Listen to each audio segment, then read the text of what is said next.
On ne naît pas prince ou princesse. On le devient, disait Simone de Beauvoir.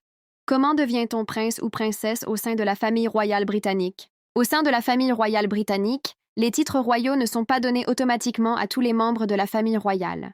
Seuls sont concernés les descendants du roi ou de la reine, et c'est la patente de 1917, pendant le règne du roi George V, qui réglemente l'attribution du titre de prince ou princesse, et les règles sont strictes. Selon la dite patente, les enfants du roi ou de la reine sont automatiquement des princes ou des princesses, et s'ils ne le sont pas à leur naissance, ils le deviennent au moment où leur père ou leur mère monte sur le trône.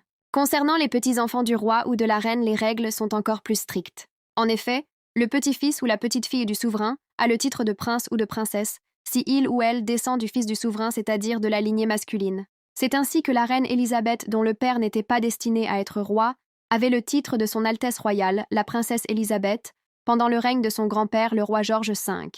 Cependant, Charles et Anne vont subir la rigueur de la patente de 1917 pendant le règne de leur grand-père George VI.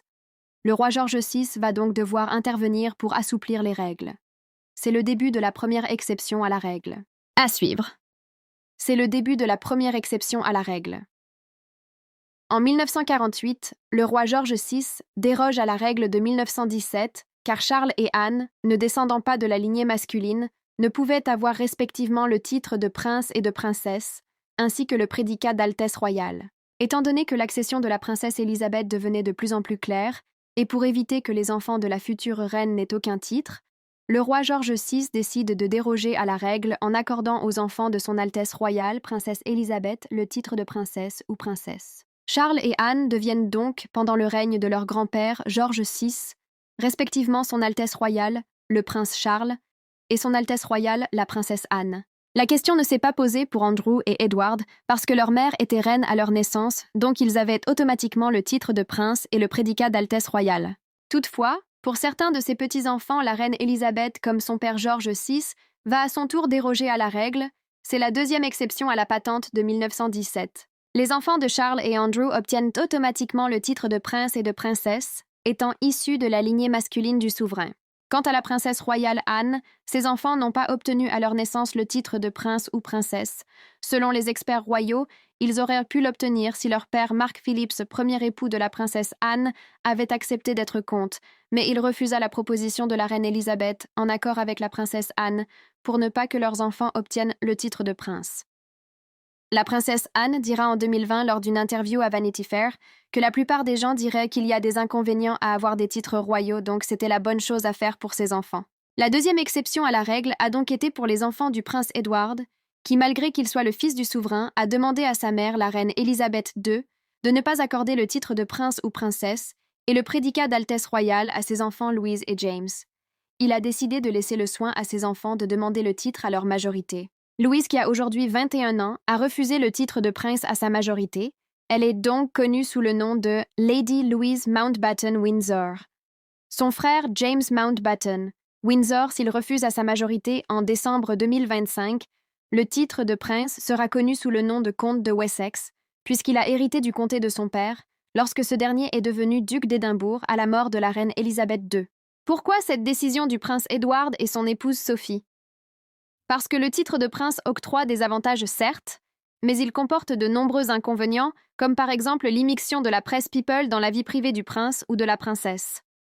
Meghan disait en 2021 à Oprah que la monarchie a refusé le titre de prince et le prédicat d'Altesse royale à son fils, Archie en laissant croire au public que c'est parce qu'elle est biraciale, et qu'elle est consciente que le titre de prince comporte des inconvénients, mais si cela permet à son fils d'avoir la protection policière, elle et son mari sont prêts à l'accepter.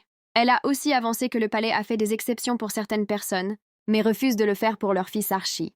Comprenez par certaines personnes, William et Catherine, et comme je l'ai dit dans l'une de mes vidéos, cela a été une très grosse erreur de Charles et Diana d'avoir fait croire à Harry qu'il a les mêmes droits que William au sein de l'institution royale.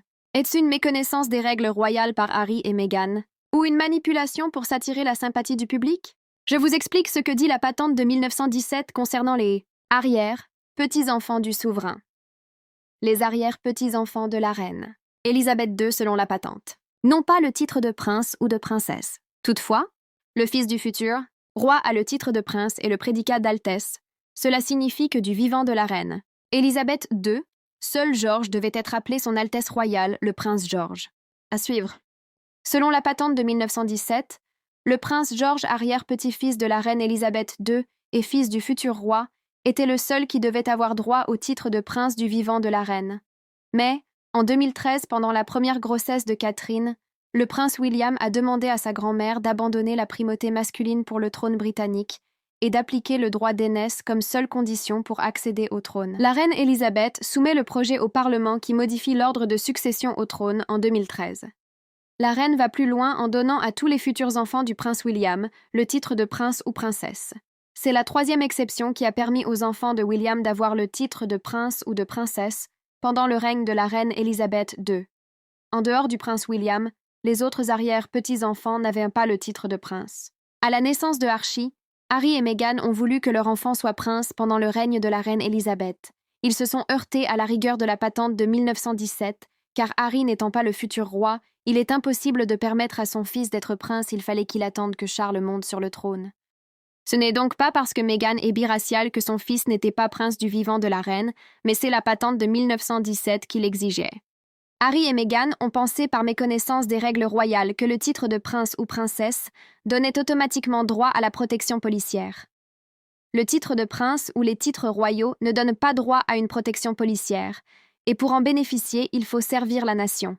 Autrement dit, les titres royaux sans fonction pour la nation sont dénudés de sens. Harry aurait pu refuser le titre de prince ou princesse pour ses enfants comme le prince Edward, mais ils aiment les honneurs que confèrent les titres royaux. Donc, ils l'ont accepté lorsque Charles est devenu roi, en pensant que leurs enfants auraient la protection policière financée par les contribuables britanniques, alors qu'ils refusent d'être au service des contribuables.